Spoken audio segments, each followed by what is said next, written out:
Yo, what's going on, Snipers, and welcome back to our Colorado Avalanche franchise mode.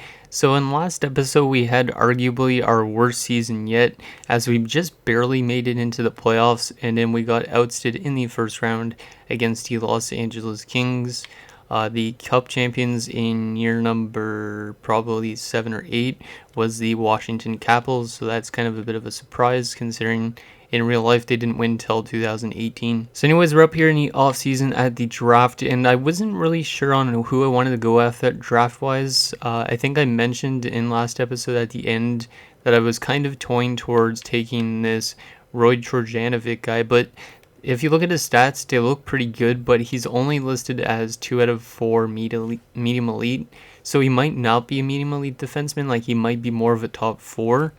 So the guy I might be going after here, if he's still around our spot, which is Gavin Ogpozo. This guy looks like an absolute beast. If you look at his stats, he's got all A's almost guaranteed, except for his shooting might not be that good out of the get-go, but it could probably work on it a bit. So I think this guy's going to be really good considering he's 3 out of 4 meet elite, so he should be guaranteed meet elite almost. And then if he's a power forward, he's probably going to be a guy that scores a lot of goals if we could get him. So, and obviously we do need more offensive prospects because we are getting older in terms of players like Joe Sakic's closer to retirement and Forsberg and Fleury and all those type of guys. So we do definitely need to find some replacements. So I think Okpozo is the guy we're going to be able to get here if he goes around his spot, like if he doesn't go earlier. Like, I'm hoping he doesn't go earlier because he looks really good. But if he does, then we'll probably take Georgianovic just because he's probably going to be a pretty high up defenseman. So Boston has the first pick, followed by Detroit, Calgary, Toronto, and Edmonton. So let's see who goes in the top 5 of this draft. So Boston is going to take Hakkarainen, 82 overall, media elite sniper. Let's take a look at this guy quickly.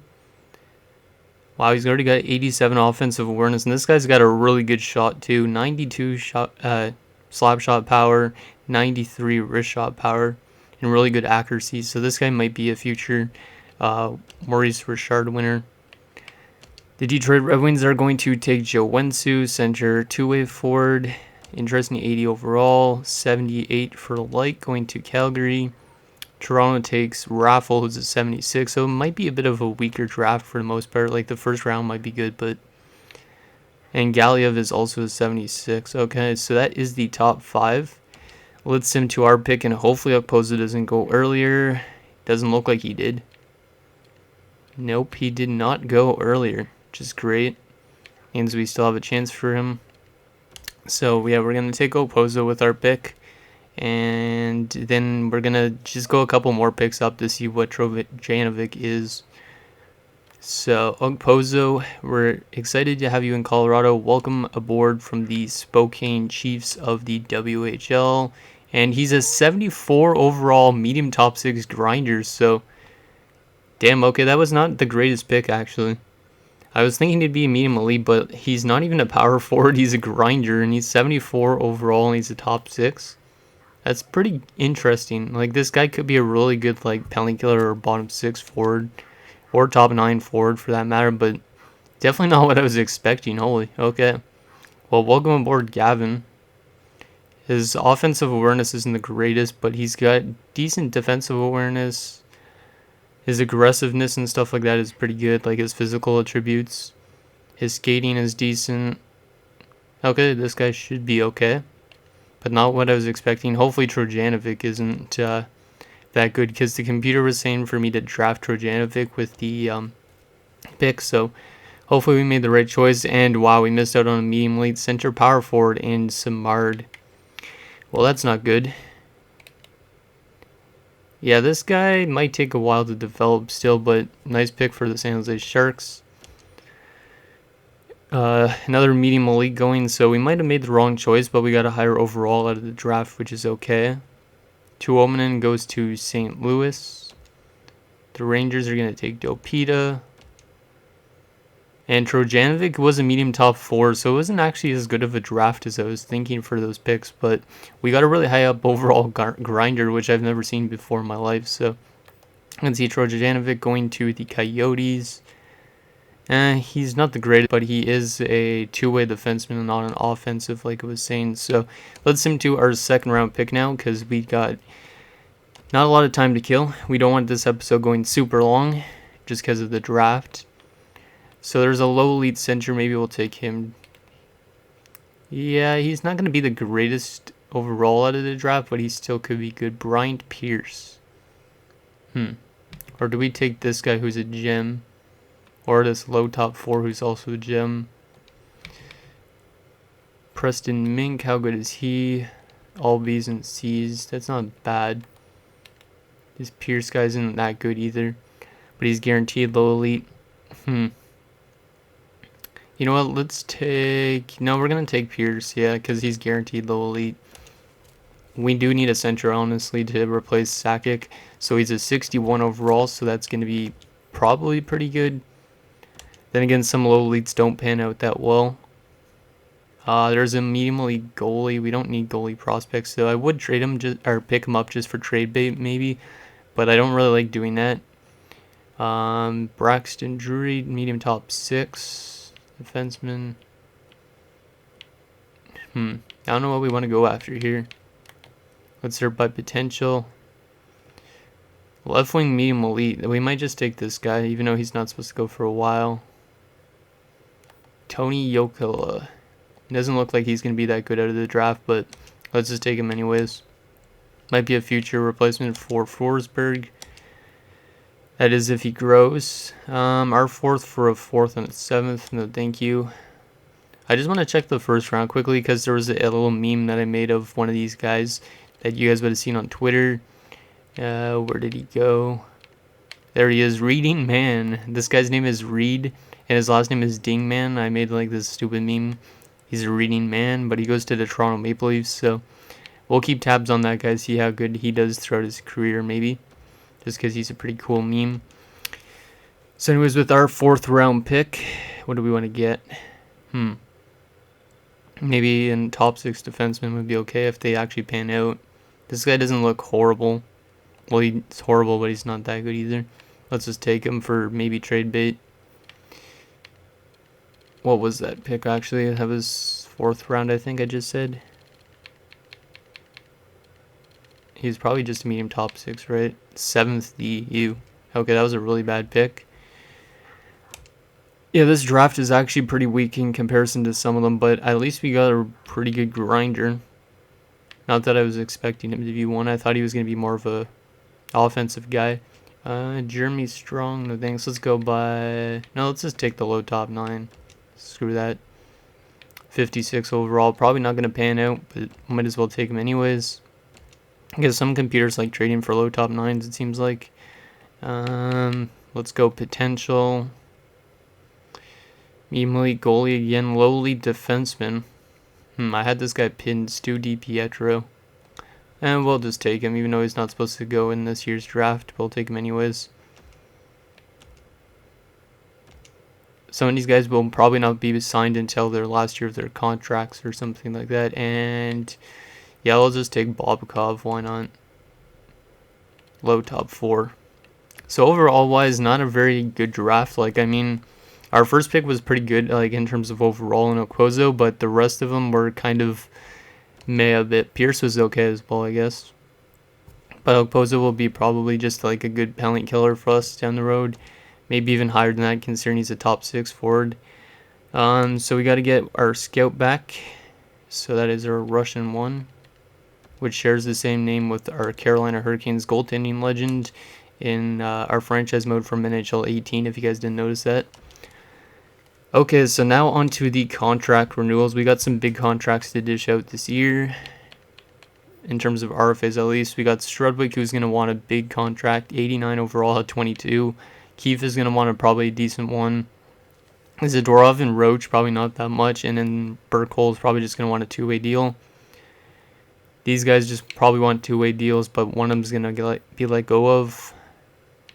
And these guys probably don't want huge contracts. Maybe some of them do. Hopefully not too long a term of deals. And Patrick Wall probably will come back for one more year as well, just in case. Okay, so I'm going to do all the contract renewals off camera just because I don't want it to be in like a 30-minute episode again. So I'll see you guys in a second.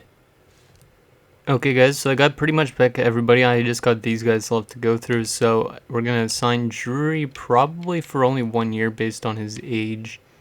He's probably going to not want super much, 7 mil maybe for 1 year. Avalanche is interesting because he's an 86, but he had a really bad season last year in terms of like plus minus. Even though like he was on the power play, he was a minus 22, which was a surprise from the last few years. But I'm gonna probably re-sign him for just 1 more year. And if he does, I don't know why he wants 8 years at 33. Like that's kind of ridiculous. But we'll give him a 1 year deal, 7.5. If he's really bad at the deadline and we're for some reason not a playoff team, he's gonna be probably flipped. Mike Watt.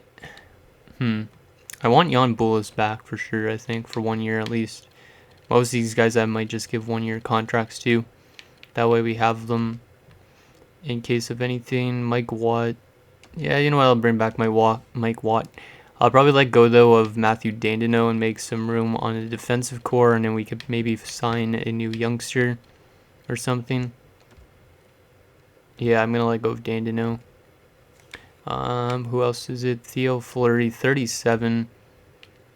Yeah, we could give you a 1 year contract. You'll probably be a third liner by this upcoming season. So 1 year at $4 million, and then that should be everybody. I did give an 8 year contract to Strudwick because I want him to be around with this team for quite a long time. And everybody actually just accepted that. So let's just take a look at our contract situation so you guys could tell who we have signed up long term. So as you can see, Forsberg is signed for another 3 years. He's going to probably need another renewal because he's going to be dropping off around there, but he's still probably going to be playing for a few more seasons, I think. Strudwick locked up a very long time. Couple guys on 1 year deals. Darmore's locked up for multiple years. Gerbeshkov is going to be locked up for multiple years after this season, I think. Most of our young guys will be locked up long term, and then all our older guys on like 1 year deals or something. And then goaltending wise, Ross Carter's still on his long term deal, and Patrick Waugh on a 1 year deal. And then by next season, I think we should have Hines as our backup after Waugh retires, because I think he'll retire soon.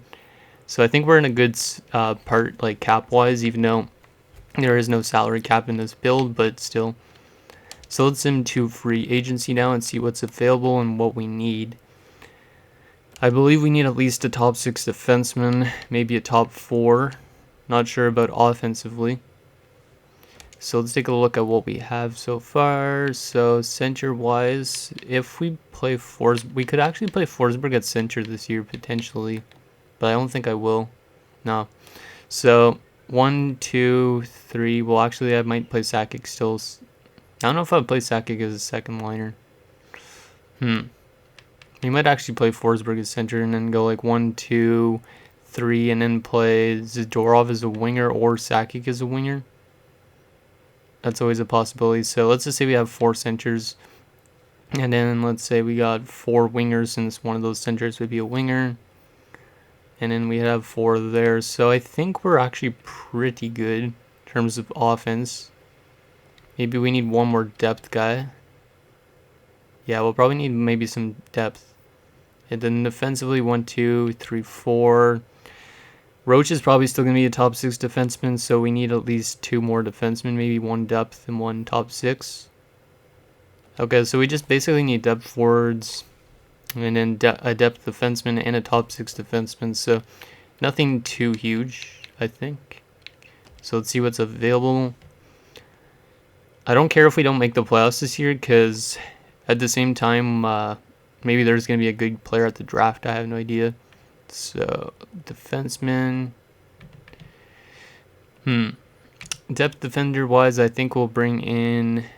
Yeah, let's just bring in this Isaiah Thomas guy because he's young. He doesn't want super much. We'll give him $2 million to play here in Colorado as depth. There we go. We don't need the strongest depth defenseman. We need a top 6 though as well. Aki Berg is 28. That's not bad. Let's bring in Aki Berg for 1 year. There's a couple other teams interested in him. We'll give him a $4.3 million contract. And then we need some depth forwards. Let's go with a depth center because I always do that. If there even is one. We might just take a fourth line center. A younger fourth line center like Nicholas Nordgren. Why not? Just give him a bit more than he wants. And then a depth. Let's go with a right winger. One that actually shoots right if there is one. Is this guy right-handed? Dixon Ward? Yes, he is. Yeah, I might as well bring him in. 1 year as well. And we'll bump up the price to $1,500. There we go. So we should get all those guys, and then we're going to send them up to next season. Basically check out our lines like normal. Let's see, do we get those guys into Colorado? Yes, we do. Okay, so I'm going to sim up to next season, guys, and we're going to check out our lines. Okay, guys, so here's our lines for the 2026-2027 season. So we got Ryland Keefe with Forsberg and Gerbeshkov. So we're going to run with Forsberg as a center this year. And then we have Zubov, Drury, and Fleury. And then our third line, since Sakic is dropping off quite a bit, we have him with Zadorov and Kulp. I decided to give those guys a bit more ice time because both of them haven't been growing that well. I don't know if it's because they've been playing just on the fourth line, but I decided to give them a bit more ice time this year just to see if they'd get a little bit of a jump. And then on the fourth line, we got Watt, Bulis, and Galchenyuk, who's still pretty young, so he still should grow eventually to being a better third liner. Defensively, we have Strudwick and Darmour, Ozolinch and Israel Henry, and then Aki Berg and Amari Roach, who's down to a 77 still, so this guy's kind of interesting. I don't know if he's going to be a very serviceable top 6 defenseman, but who knows? He had an okay first season. Like, he didn't score a single goal, but he put up some assists, I think. If I'm not mistaken, yeah, he had 5 assists, he's only -2, so he's more of a defensively minded guy. Goaltending-wise, we got Ross Carter up to a 91, so that is great. Hopefully he has a better season than last year because he kind of struggled a bit in comparison to his seasons as backup. And then Patrick Waugh is down to a 79, but still a backup goaltender, so that is huge for us. Scratch-wise, we got Nordgren, Ward, and Isaiah Thomas. So those are our 3 depth guys, so hopefully those guys help us out when they get put into the lineup. And then in terms of the AHL, we got Hunter Finger, who was our pick 2 years ago. Yeah, in 2025. He's going to be playing first line with Waugh and Barkov. And then I think that's our only really good prospect down here almost. Loktionov is our other good guy, but he might not pan out being a medium elite. And he's already 21. So hopefully that guy still pans out. And then goalie-wise, our 2 good goaltender prospects in Tobias Hines, who's a franchise goalie. He's a pretty good starter down there. And we also have Lena Monte, who's a medium starter, and he could be a backup of the future for us.